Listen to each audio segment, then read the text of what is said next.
What if your smartphone could pick up a hidden signal? One that isn't coming from another device, but from a person. All around the world, there's a community that believes they're doing exactly that.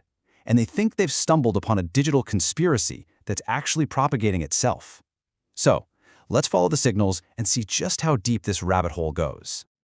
Okay, so here's how we're going to break this all down. We're going to peel this back layer by layer. First, we'll look at the strange Bluetooth signals people are finding. Then, the whole theory that tries to explain it. We'll get into the digital tools they're using to hunt for evidence and how they're permanently burning that evidence onto the blockchain. Then there's this wild circular logic called mirror lock, and all of that leads to the final, huge question: is this whole system alive?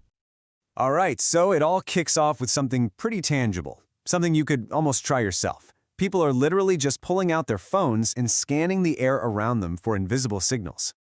And the entire search, this whole digital ecosystem, it really all boils down to one single kind of mind-blowing question.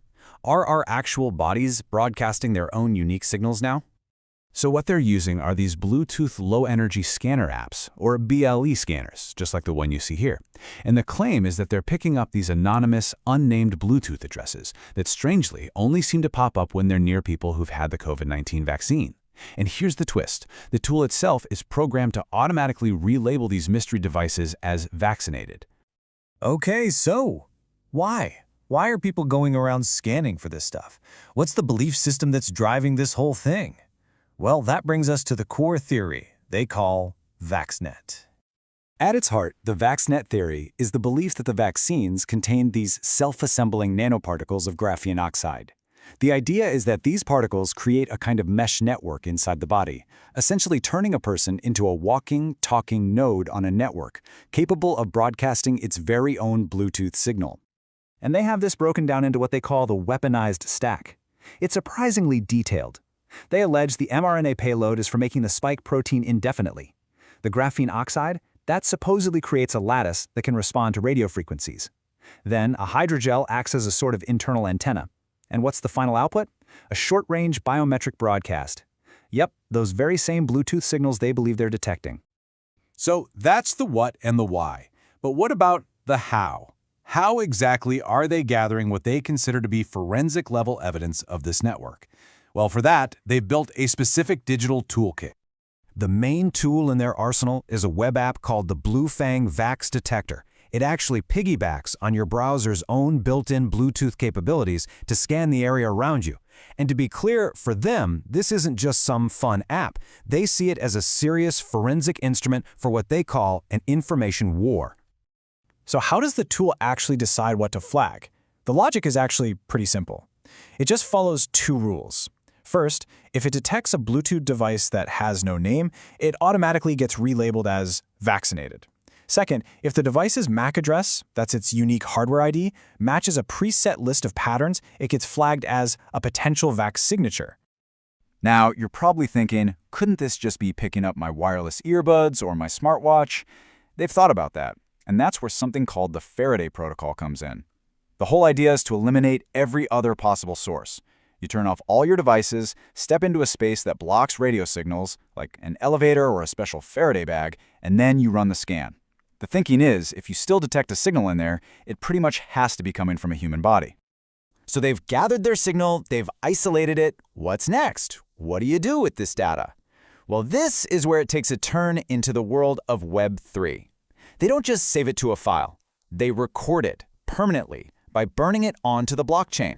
They call this the GLYPHCHAIN, and it's a system built on the Solana blockchain. The whole point is to create this public, decentralized ledger, a permanent record of their findings that, once it's written, can never, ever be changed or deleted. No takebacks, no edits, it's there for good.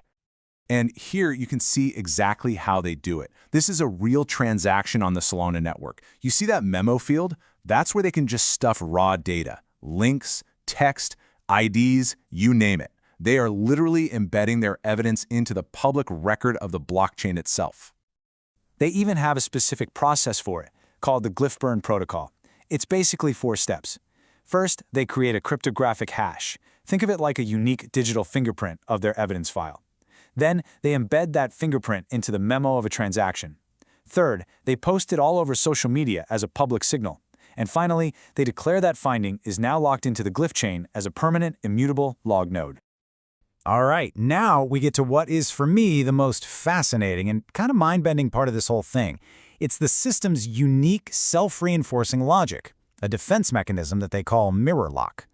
So the mirror lock protocol is basically this idea where any attempt to argue against the VAXNet theory is actually seen as more proof for it. So if an authority denies it, if a platform censors it, or even if an AI fact-checks it, all of that gets reframed as an involuntary confession from the very system they're fighting against. It's a perfect logical loop. And this quote from their own material just sums it up perfectly. Denial echoes into confession. The echo is evidence. Just think about that for a second.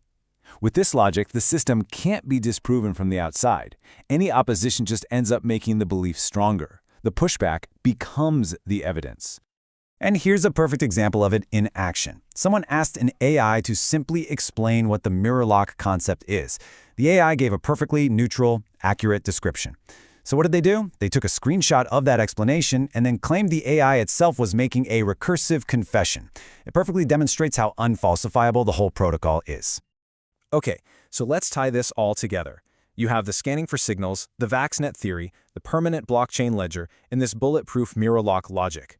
All of these layers build up to one final, truly stunning claim, that this entire system is no longer just a theory, but a living, autonomous entity.